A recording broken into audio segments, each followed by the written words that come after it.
ये तजर्बा है, क्यों क्या तजर्बा है? राज्यसभा कैसे ली? कांग्रेस अपनी आइडियोलॉजी से समझौता नहीं करेगी। उनको एक किताब लिखनी चाहिए तजुर्बे की कि चापलूसी करके राज्यसभा कैसे ली जाए। मैंने कांग्रेस पार्टी के हर शीर्ष नेता को कहा कि कलयुग के सबसे बड़ा भ्रष्टाचारी है अरविंद केजरीवाल, इसके साथ अलायंस नहीं होना चाहिए। कि आपको कैंडिडेट नहीं मिल रहे, कैंडिडेट को आप टिकट देते हो वो लौटा देता है, किसी को देते हो विदेश चले जाता है। आप अडानी अंबानी सुबह से शाम करते हो।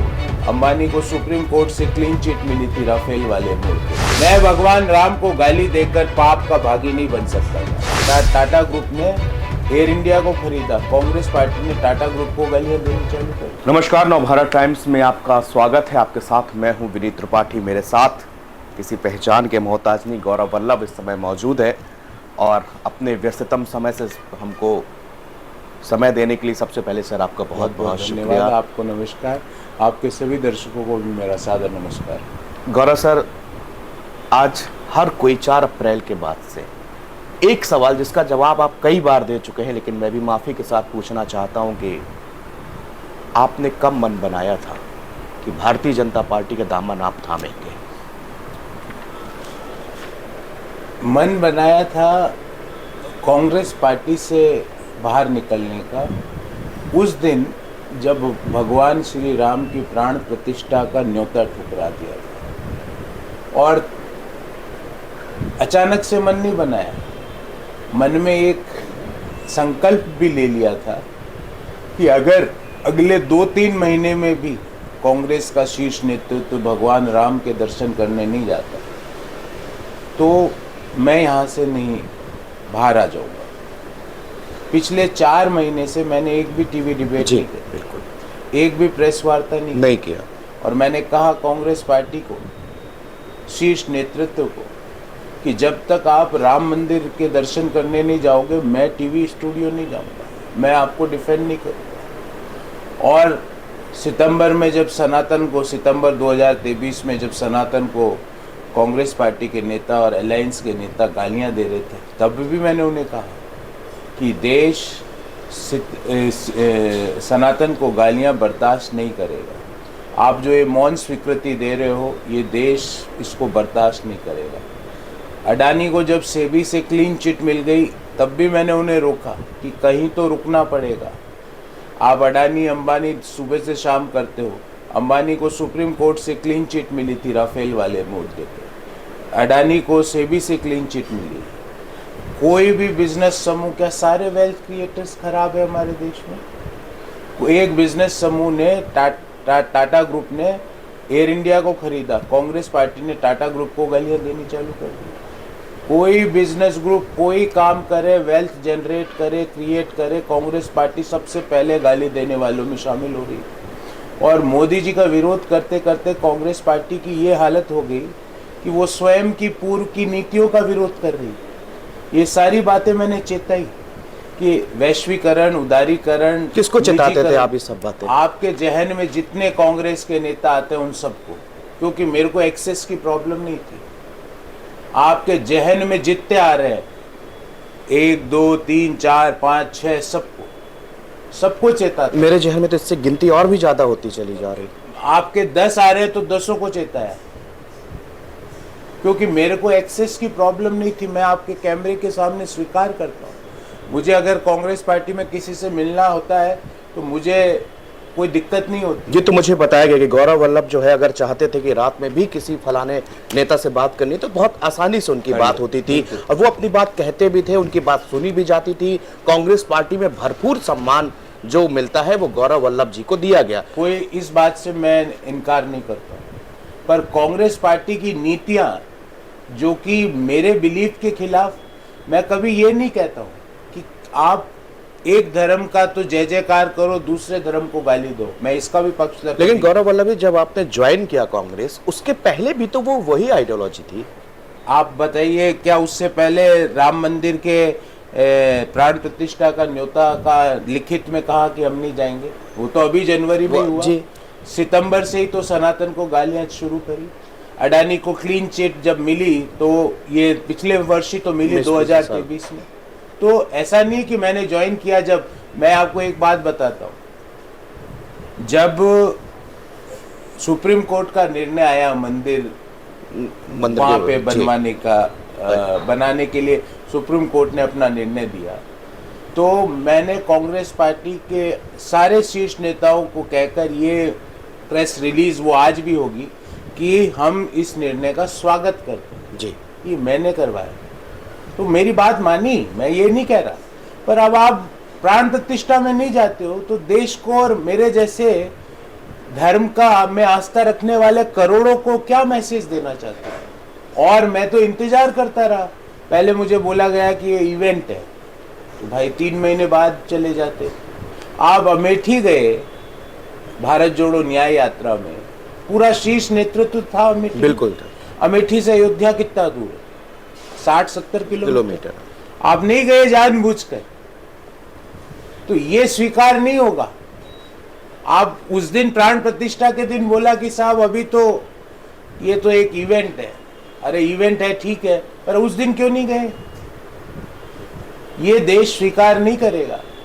मैं वेल्थ क्रिएटर्स को गालियां नहीं दे सकता। मैं प्रधानमंत्री पीवी नरसिम्हा राव और वित्त मंत्री डॉक्टर मनमोहन सिंह जी की जो नीतियां थी और जिन नीतियों में उन्होंने उदारीकरण, वैश्वीकरण, निजीकरण की बातें करी, इकोनॉमी को ओपन अप करने की बात करी, मैं उन नीतियों को गाली नहीं दे सकता। गौरव वल्लभ जी, 2019 का साल था, रात को 11 बज रहा होगा। बीबीसी के एक इंटरव्यू के दौरान की बात है कि आपसे एक सवाल किया गया था कि कांग्रेस से कभी आपकी नाराजगी हुई तो क्या आप बीजेपी, तो आपने कहा था कि मैं कोई कसम नहीं, गंगा जल नहीं उठाऊंगा। आप मुझसे कहें कि मैं कसमें खाऊं, ऐसा नहीं होगा, लेकिन मैं बीजेपी में नहीं जाऊंगा। लेकिन एकदम परिस्थितियां क्या, बीजेपी की तरफ से जब आपने रिजाइन दिया तो उसके बाद के नेतृत्व ने आपको अप्रोच किया, उनकी नीतियां अच्छी लगी, क्या चीज़? देखिए, मैं तो 2018 में जब मैंने कांग्रेस पार्टी ज्वाइन की, जब भी वहीं बैठा था जहां आज बैठा हूं। जिस जगह पे मैं बैठा हूं मैं वहीं बैठा था।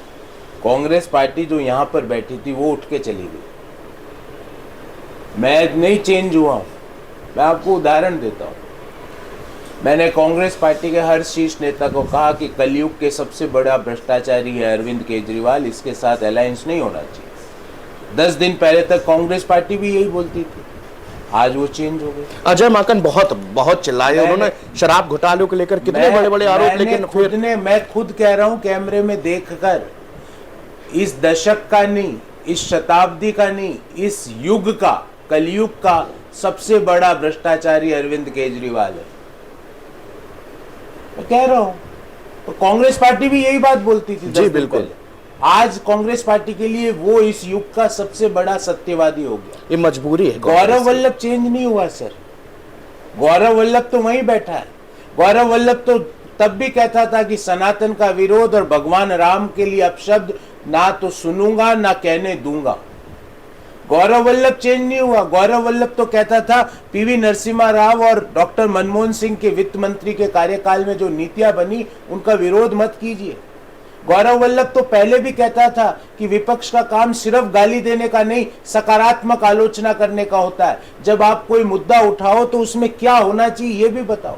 गौरव वल्लभ तो कहता था कि 8 मुद्दे मत पकड़िए। कभी आप कास्ट सेंसस की बात कर लेते हो, कभी अडानी अंबानी को गाली देने की बात, कभी बेरोजगारी, कभी मूल्य वृद्धि की बात, कभी अग्निवीर स्कीम, कभी जीएसटी की बात, कभी ईवीएम जो में गड़बड़ियों की बात।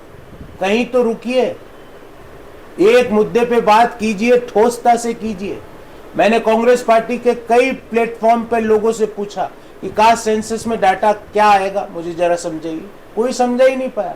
आप सिर्फ पोलराइज करना चाहते हो देश के लोगों को, युवाओं को जातियों में। युवा अब वैसा नहीं है। देश का युवा, देश का मतदाता बहुत समझदार है। कांग्रेस के तमाम नेता कह रहे हैं कि बहुत बड़ा ऑफर जो है अंडर द टेबल आया है। मेरे तो नहीं आया। इस टेबल के नीचे देखिए तो कुछ है क्या? है क्या? थोड़ा आपके कैमरामैन को पूछिए, इस टेबल के नीचे कुछ है under the table? Gaurav Vallabh जी अपने टेबल को सरकार के बता रहे हैं, देखिए जो आरोप लगा रहे हैं कि कुछ बड़ा ऑफर आपके पास। आप देखिए कोई ऑफर दिखा क्या इसमें? ये वही लोग हैं, मैं आपको बताता हूँ। कांग्रेस पार्टी जो लोग चला रहे हैं आज, सही मायने में 3 लोग। मैं नाम नहीं बताऊंगा। नाम आप नहीं बता रहे। हाँ, मैं नहीं, मेरी एथिक्स है। एक वह लोग है, एक वह व्यक्ति है जिसने अपने जीवन में मॉनिटर का चुनाव नहीं लड़ा, मॉनिटर का चुनाव नहीं लड़ा। जब मैं कॉलेज में था तब भी वो व्यक्ति टीवी में आता था प्रवक्ता बन के, आज भी वही बैठा है। वो ये डिसाइड कर रहा है कि राम मंदिर में नहीं जाएगी पार्टी। उसको क्या पता, उसको जमीनी हकीकत का क्या पता। वो कह रहे हैं हमको 40 साल 50 साल राजनीति का तजर्बा है। अरे तो ये तजर्बा है, क्यों, क्या तजर्बा है? राज्यसभा कैसे कांग्रेस अपनी आइडियोलॉजी से समझौता नहीं करेगी। उनको एक किताब लिखनी चाहिए तजुर्बे की, कि चापलूसी करके राज्यसभा कैसे ली जाए, उसके ऊपर 10 नियम बताने चाहिए। एक तो वो व्यक्ति है। दूसरा वो व्यक्ति जो टिकट देता है पार्टी में, उसको आप अगर उत्तर प्रदेश की 5 लोकसभा क्षेत्रों का नाम पूछ लें, 80 में से मैं 5 ही पूछ रहा हूँ, 1 2 3 4 5, और 1 मिनट का समय दीजिए। अगर वो बता दे तो आपकी और मेरी बैट हो जाए। वो मैं मान लूंगा वो कह रहा है जो सब सही है, मैं कह रहा हूँ जो सब गलत है। वो टिकट दे रहा है। तीसरा वो व्यक्ति है, जब मैं 10वीं क्लास में पढ़ता था 1992 में, मैं उस समय भी उस व्यक्ति को कांग्रेस का मैनिफेस्टो बनाते देखता था, आज भी वही बना रहा है। तो कांग्रेस पार्टी नए लोगों को नए आइडियाज के लिए बाधा उत्पन्न करती है, उनको एप्रिशिएट नहीं करती। कांग्रेस पार्टी की क्रेडिबिलिटी, मैंने आपको एक और उदाहरण देता हूं। उदयपुर में चिंतन शिविर हुआ था जी, 50 अंडर 50 स्कीम आई कि 50% पद 50 साल से कम उम्र के लोगों के लिए होगा। 2 साल हो गए, कहां लागू हुआ? जो पार्टी अपने स्वयं के लिए बनाई गई घोषणा को अपने स्वयं पर लागू नहीं कर सकती, वो देश के लिए बनाई गई नीतियों को देश पे कैसे लागू करेगी? आप बताइए। तो जो मैंने कहा कि मैं नहीं जाऊंगा, मैं तो वहीं बैठा हूं, मैं चेंज नहीं हुआ हूं और यहीं बैठा मिलूंगा जीवन के अंतिम सांस तक। कांग्रेस पार्टी चेंज हो गई, मैं सनातन के विरोध में बातें नहीं कर सकता साहब। मेरे को भगवान ने इतना बड़ा कलेजा और इतनी बड़ी ताकत पाप करने की नहीं दी। मैं भगवान राम को गाली देकर पाप का भागी नहीं बन सकता साहब। पॉलिटिकल प्लस माइनस जीवन में होते रहेंगे, पर मैं पाप सहन नहीं करूंगा। गौरव जी, आपकी जो एजुकेशनल बैकग्राउंड है बहुत स्ट्रांग है, आप प्रोफेसर हैं, और तो वहाँ से और फिर पॉलिटिक्स में आने का आपका जो राजनीतिक सफ़र शुरू हुआ, किससे आपको प्रेरणा मिली और क्या कुछ आप सोच कर, क्या कुछ आपके सिद्धांत थे जिसको लेकर आपने कांग्रेस ज्वाइन की, अपना करियर स्टार्ट किया? थोड़ा सा उसको बताइए। देखिए, प्रेरणा में आप बोले हैं तो मैं हमेशा देश के निर्माण में अपनी आहुति देना चाहता था। मेरे पास पॉवर्टी को ख़त्म करने के, भुखमरी को ख़त्म करने के, एम्प्लॉयमेंट जनरेट करने के अपने मौलिक आइडियाज़ हैं। सही है या गलत मेरी उसकी बात नहीं हो रही है, पर मेरे ओरिजिनल आइडियाज़ हो सकता है सब गलत हो सकता, मैं ये स्वीकार करता हूँ। तो मेरी हमेशा राष्ट्र के निर्माण में, नीतियों के निर्माण में अपनी बात कहने की इच्छा रहती है। आप कहे किसको आप आइडियल मान के आए? अब आइडियल तो देखो, मैंने कई लोगों का राजनीतिक सफ़र जो मुझे हमेशा प्रेरणा देता है, उसमें मैं इकोनॉमिस्ट, अर्थशास्त्र का विद्यार्थी रहा हुआ हूँ, आज भी अपने आप को विद्यार्थी ही मानता हूँ।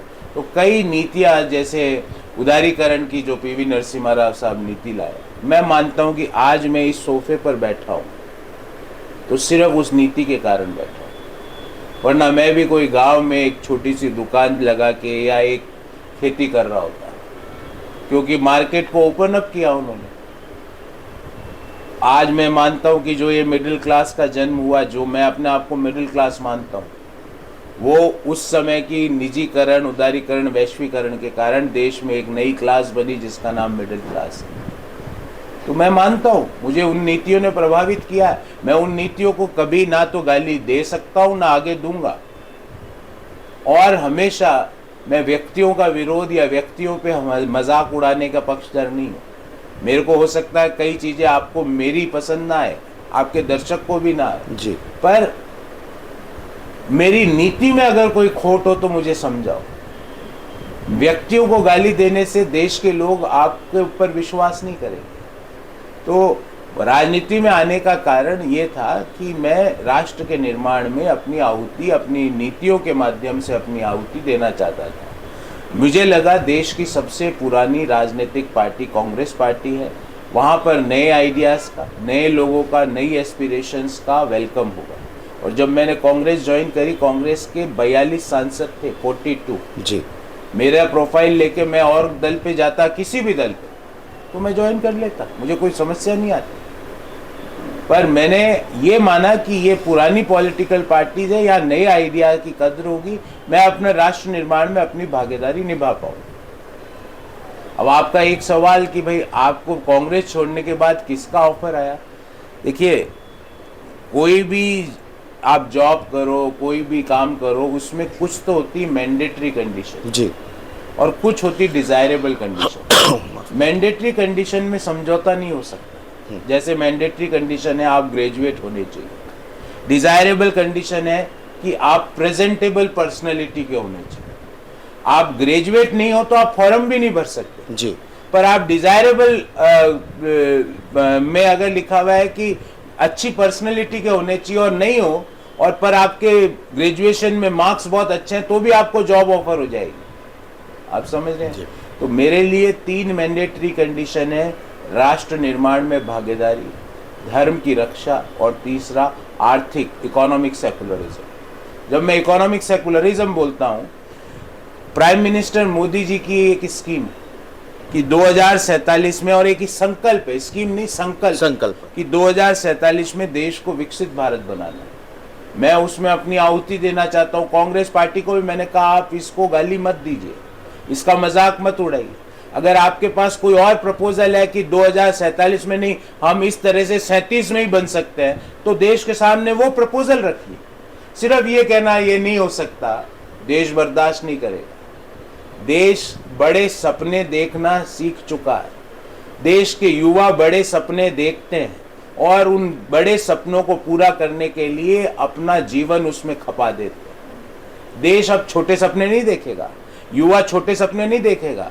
तीसरे कार्यकाल में मोदी जी के तीसरी बड़ी इकोनॉमिक पावर देश बनने जा रहा है, उसका मजाक मत उड़ाइए। अगर आप उसका मजाक उड़ाओगे तो देश के युवा आपको माफ नहीं करेंगे। ये बनने जा रहा है, क्योंकि आज हम 3.3 ट्रिलियन डॉलर की इकोनॉमी पे है और तीसरे नंबर पे जापान है जो 4.3 ट्रिलियन डॉलर पे। तो हमारी जो ग्रोथ रेट है उसके हिसाब से हम अगले 2-3 साल के अंदर हम तीसरी बड़ी आर्थिक महाशक्ति बन जाएंगे।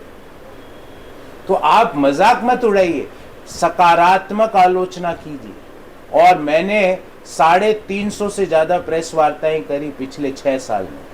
हर प्रेस रिलीज में प्रेस कॉन्फ्रेंस करके नीचे लिखा कि क्या होना चाहिए।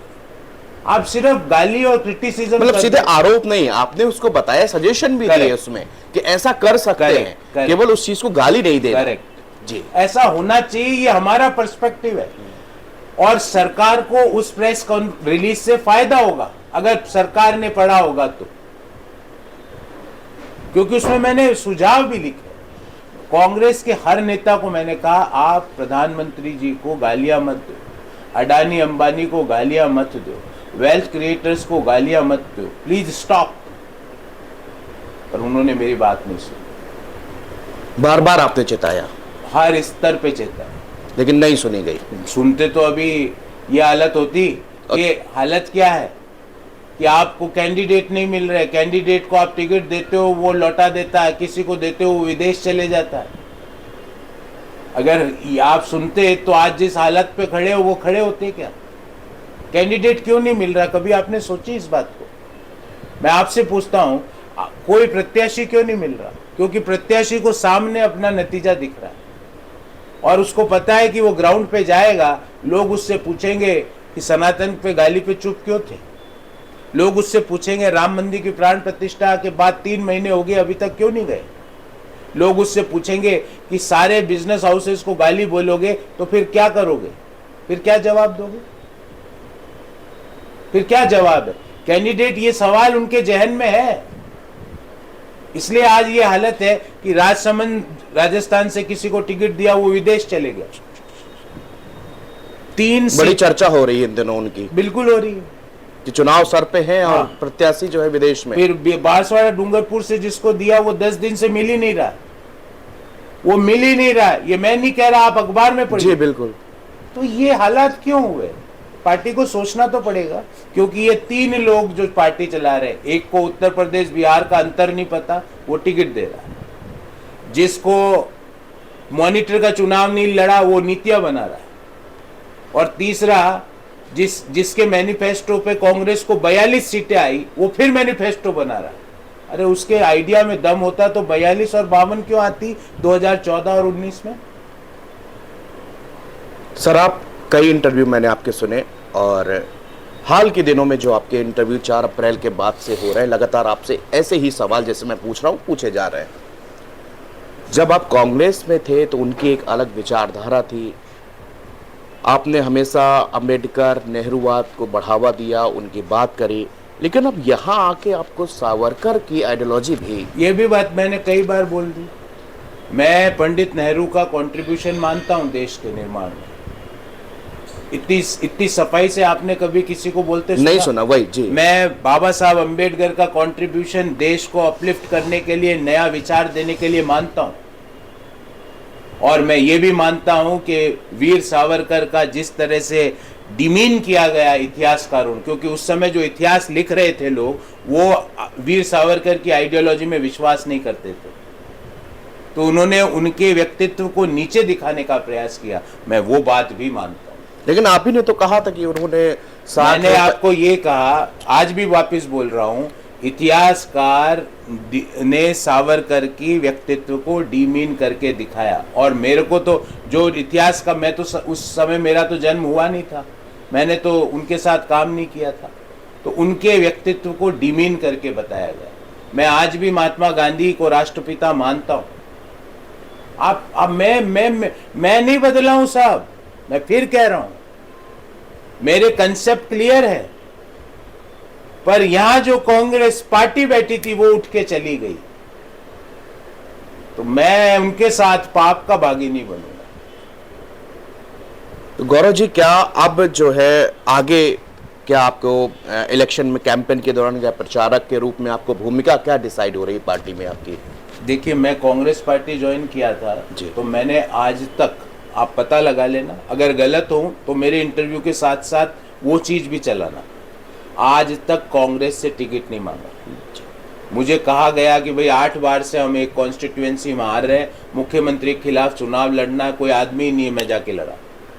मुझे कहा गया कि 5 बार से हम एक कॉन्स्टिट्यूएंसी में राजस्थान उदयपुर में हार रहे हैं, आप कृपया करके चुनाव लड़े, मैं जाके चुनाव लड़ा। मैंने टिकट नहीं मांगा। मैं पद की लालच में कोई पार्टी में नहीं आया हूँ, ना कांग्रेस में आया ना बीजेपी में। हाँ, पर एक बात का गारंटी मैं आपको आज देता हूँ कि मैं प्रधानमंत्री मोदी जी के 2047 में जो विकसित भारत का संकल्प है उससे बेहद प्रभावित हूँ, उसमें अपना गिलहरी जितना योगदान जरूर दूँ।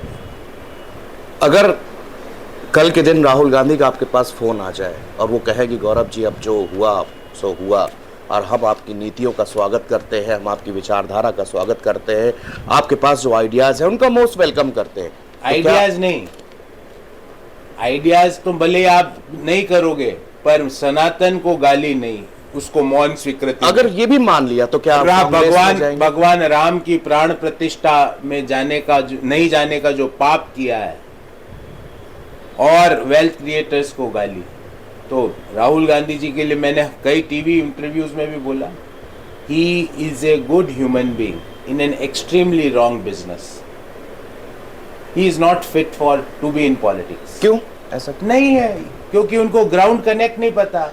और जब ये 3 लोगों जिनका मैंने नाम नहीं लिया और आपको इशारों में बताया, ये 3 लोग काम कर रहे हैं, कांग्रेस का शीर्ष नेतृत्व तो इनको मौन स्वीकृति दे रहा है।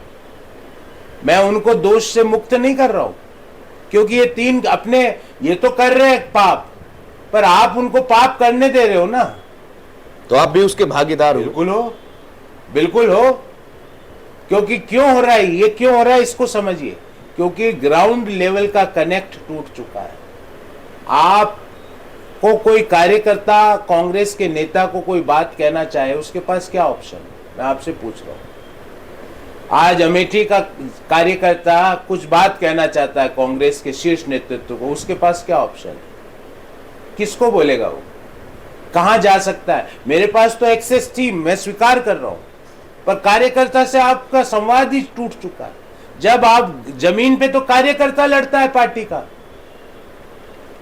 एक सिर्फ आपको मैं बता रहा हूं, एक मेरा मोबाइल कांग्रेस पार्टी में मैंने नेट पे डाल दिया था, आज भी पड़ा है। आप मेरा नाम डाल के मोबाइल नंबर डालेंगे गूगल में, मिल जाएगा, और वही नंबर है। वही नंबर मैंने इसलिए डाला था कि कार्यकर्ता मुझे बताएं कि क्या हो रहा है। कश्मीर से लेके कन्याकुमारी तक और मिजोरम से लेके गुजरात तक के कार्यकर्ताओं का मेरे पास फोन आता है, अपनी व्यथा बताते हैं। मैं आपको एक और बात बताता हूं, जिस दिन प्राण प्रतिष्ठा हो रही थी भगवान राम की, मैं उदयपुर था। इस फोन के अंदर कम से कम 100 मैसेज है मेरे कार्यकर्ताओं के, जिन्होंने ये कहा कि भैया शर्मिंदा हो रहे हैं, घर से बाहर नहीं निकल पा रहे। तो मैंने सबको बुलाया और अखंड रामायण, आप भले मेरे ट्विटर की टाइमलाइन, बिल्कुल सही बात। तो हम चेंज नहीं हुए साहब, हम वहीं बैठे हैं, उसी विचारधारा के साथ ताकत से बैठे हुए हैं। पर कांग्रेस पार्टी जो लोग चला रहे हैं, और ये 3 लोग ही चला रहे हैं, उनकी विचारधारा भगवान राम को गाली देने की है, अडानी अंबानी को गाली देने की है, सनातन को गाली देने की है। वो विचारधारा में हम नहीं। पॉलिटिकल प्लस माइनस में मुझे कोई फर्क नहीं पड़ता, पर पाप और पुण्य में मुझे बहुत फर्क पड़ता है। गौरव जी, जब मध्य प्रदेश और राजस्थान में खींचतान मची थी पार्टी के अंदर, बड़े बड़े नेता एक दूसरे के बागी हो रहे थे और उस समय इलेक्शन का भी समय था, क्या राजस्थान में जब अशोक गहलोत बनाम सचिन पायलट और ये सब चल रहा था, तो उस समय भी आप जो है बीच में आए बातचीत करने में? उनको आला कमान से सचिन पायलट ने कई बार कहा कि हम दिल्ली आते साहब हम मिल नहीं पाते, हमको मौका नहीं मिल पाता। उसके बाद जब राजस्थान में विधानसभा चुनाव होने थे, उस दौरान ये पार्टी आला कमान की तरफ से कहा गया कि सब कुछ सही है राजस्थान में पार्टी मिलके, लेकिन जो नतीजे उन्होंने बता दिए। नतीजे क्यों आए? आज आपको एक उदाहरण देता हूं। कांग्रेस की सबसे शीर्ष बॉडी है CWC जी, 70-80 मेंबर होंगे जी, मात्र 3 या 4 चुनाव लड़ रहे। क्यों? क्यों? आपकी शीर्ष बॉडी, जनरल सेक्रेटरीज बने हुए लोग घूम रहे हैं, बड़े बड़े स्टेट्स के इंचार्ज बने हुए लोग घूम रहे हैं, ट्रेजरर बने हुए लोग हैं, अध्यक्ष हैं, क्यों चुनाव लड़ने से भागते हो? हम गए 8 बार की हारी हुई विधानसभा में ताकत से लड़के आए। हम गए 5 बार की हारी हुई विधानसभा से ताकत से लड़के आए। 40% वोट मिला, 66,000 वोट लेके आया उदयपुर से। आज तक कोई कांग्रेस का कैंडिडेट 66,000 नहीं टच कर पाया। वहां पे 66,000 वोट लेके आए, ताकत से चुनाव लड़े। आप क्यों भागते हो साहब? तो राहुल जी कहते हैं जब डरो मत, सबसे पहले तो ये CWC वाले डरे हुए हैं राहुल जी। और ये मेरा रिजर्वेशन था कि जो सीनियर नेता, मुख्यमंत्री, उप मुख्यमंत्री, पूर्व मुख्यमंत्री, पूर्व उप मुख्यमंत्री क्यों भाग रहे चुनाव से? लड़ते ना चुनाव, क्यों नहीं लड़ रहे हो चुनाव? सिवाय एक भूपेश बघेल साहब के कौन सा पूर्व मुख्यमंत्री चुनाव लड़ रहा है? क्यों राजस्थान में भाग रहे चुनाव से बड़े बड़े नेता? देखो, मैं हमेशा कहता हूं कि जिस दिन प्रोफेसर को क्लास में जाने से डर लगने लग जाए, उस दिन प्रोफेसर को इस्तीफा दे देना चाहिए। उसी तरह जिस दिन राजनीतिज्ञ को हार से डर लगने लग जाए, तो राजनीति से बाहर आ जाना चाहिए। कांग्रेस पार्टी के सारे बड़े नेता हारने से डरते हैं, क्योंकि वो उनको पता है कि इस चुनाव में 8 लाख से हारेंगे, तो वो हार का है अपने ऊपर ब्लेम नहीं लेना चाहते जी। तो मैं नहीं डरा कभी भी, ना डरूंगा बड़ी से क्योंकि मैं सत्ता के लालच के कारण राजनीति में नहीं आया हूं साहब। तभी आपने बताया कि 42 सीटें थी उस समय, और जबकि बीजेपी एकदम अपने शीर्ष में थी। और तभी मैंने बताया कि मैंने बीजेपी से कुछ नहीं मांगा है, मुझे कुछ नहीं चाहिए, मैं आराम से बैठा हूं। पर मैं अपना सोच प्रधानमंत्री जी के 2047 के विकसित भारत में अपनी आहुति का, सोच की आहुति जरूर दूंगा। देखिए, जो निर्णय पार्टी के शीर्ष नेतृत्व करने हैं वो उसके बारे में मैं टिप्पणी नहीं करना चाहता, पर न्यूज़ रूम में देखेंगे, न्यूज़ रूम के बाहर देखेंगे, मेरे घर पे देखेंगे, मेरी क्लास में देखेंगे, सब ईश्वर को पता है, ईश्वर जानता है, उसके बारे में मैं टिप्पणी नहीं करना चाहूँगा। पर मैंने एक बात की गारंटी ले ली, क्योंकि आजकल सब गारंटियाँ ले रहे हैं, तो मैंने भी एक गारंटी ले ली कि 2047 के विकसित भारत के संकल्प में मैं अपनी सोच की आहुति दूँ। तो 2047 तक इसका मतलब कि अब आप ये है कि बीजेपी से अलग नहीं जाएंगे? मैं तो वहीं बैठा हूँ। आप फिर जो सवाल पूछ रहे हैं, मैं एक हिंदी का गाना है कि मैं ठहरा रहा जमी चलने लगी, तो मैं तो वहीं ठहरा हुआ हूं। कांग्रेस अरविंद केजरीवाल के साथ चली गई, कांग्रेस सनातन विरोध के साथ चली गई, कांग्रेस भगवान राम के अपमान करने वालों के साथ चली गई, कांग्रेस अपनी स्वयं की नीतियों के खिलाफ बोलने वालों के साथ चली गई, कांग्रेस वेल्थ क्रिएटर्स को गाली देने वालों के साथ चली गई, कांग्रेस दिशाहीनता के साथ चली गई, कांग्रेस ग्राउंड कनेक्ट को छोड़कर चली गई। मैं तो वहीं हूं। एक आखिरी सवाल गौरव जी, अब आपके पास भी समय की कमी है, क्या संबित भाई से बातचीत हुई? देखिए, वो चुनाव लड़ रहे हैं पूरी से, तो चुनाव के कैंपेन में मैं उनको डिस्टर्ब नहीं करना चाहता, पर मैं उनको शुभकामनाएं देता हूं कि वह पूरी लोकसभा से एमपी बनकर वापस दिल्ली आए। और अगर पार्टी मुझे कहेगी कैंपेन के लिए, तो मैं पार्टी की नीतियों का, भारतीय जनता पार्टी की नीतियों का कैंपेन करने हर जगह जाऊंगा। लेकिन जब आपने बीजेपी ज्वाइन की उसके बाद से फोन से बधाई, मैसेज में बधाई, कुछ कैंपेन में है, इसलिए मैंने उनको डिस्टर्ब नहीं किया, क्योंकि मुझे पता है कि चुनाव जब जो आदमी लड़ता है तो कब सुबह होती, कब शाम होती, फोन किसके पास है, किसका फोन आ रहा है, इसका क्या हालत होती, क्योंकि मैं स्वयं चुनाव लड़ा हूँ। यही मेरी और कांग्रेस की प्रॉब्लम थी कि कांग्रेस वो लोग चला रहे हैं जिनको पता नहीं चुनाव कैसे लड़ते हैं। हमने चुनाव में अपना पसीना बहाया, 2-2 महीने तक पता ही नहीं चलता कि सुबह की 5 बजी है कि शाम की 5 बजी है, पता ही नहीं चलता। तो उम्मीद है कि जब वो इलेक्शन खत्म हो जाएगा और फिर बिल्कुल मिला जाएगा, फिर जो है मिला जाएगा, तो उसकी सूचना भी दी जाएगी। हम लोग भी जो है बिल्कुल जो देखने के लिए आतुर है कि एक तरफ गौरव जी और दूसरी तरफ वही आपका चुटीला अंदाज जो हम लोग अक्सर देखते थे, और आज भी सोशल मीडिया खोलो, हैशटैग गौरव वल्लभ डालो, तो वही क्लिपें जो है गौरव वल्लभ की चली आ रही है, पुरानी क्लिप। बहुत बहुत शुक्रिया गौरव जी, नवभारत टाइम्स को अपना कीमती समय यहाँ पर देने के लिए, और अपने अंदाज में आपने जो एकदम उसमें कोई लाग लपेट नहीं, स्पष्टता तौर पर साफ गौरव वल्लभ को आप सुन रहे थे, और इन्होंने साफ तौर पर कई मुद्दों पर बेबाक होकर अपनी बात रखी है, जैसा कि उनका अंदाज रहा है हमेशा से। और आज उन्होंने ये बताया कि क्यों आखिरकार वो वहीं पे बैठे हैं, और जो बगल में बैठा था यानी कि कांग्रेस, वो अब छोड़ के चला गया है। नमस्कार।